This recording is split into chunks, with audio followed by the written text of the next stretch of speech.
Iran supreme leader మొత్తజా Khomeini కోమాలో ఉన్నాడన్నటువంటిదే ఇప్పుడు Iran సంబంధించినటువంటి అభిజ్ఞ వర్గాలే బయట పెడుతున్నటువంటి అంశం.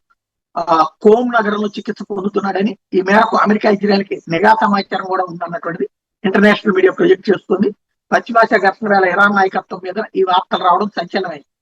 ఖొమైనీ అపస్మారక స్థితిలో ఉన్నారు, తీవ్ర అనారోగ్యంతో బాధపడుతున్నందువల్ల నిర్ణయాలు కూడా తీసుకోలేని స్థితిలో ఉన్నారంటూ ఆ మీడియా ప్రొజెక్ట్ చేసుకొచ్చింది. అమెరికా ఇజ్రాయెల్ దాడిలో గాయపడిన ఆయన ఆచూకీ గురించి వెలుగులోకి రావడం ఇదే మొదటిసారి. రష్యా వెళ్ళిపోయాడని ప్రచారం చేసి రష్యా తీసుకెళ్లిపోయారన్నటువంటిది కాదు, కోమ్ లో ఉన్నాడని. ఇప్పుడు ఖొమైనీ చనిపోయిన ఖొమైనీ అంత్యక్రియలు కూడా కోమ్ లోనే నిర్వహించాలని ప్లాన్ చేస్తున్నారట. ఇప్పుడు దాకా మొత్తగా బయటికి అయితే కనబడలేదు మొత్తగా ఖొమైనీ.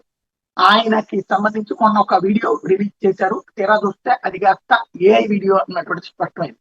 ఆయన పేరుతో ప్రకటనలు ఇవన్నీ కూడా IRGC సైనిక అధికారులే చేస్తున్నారు.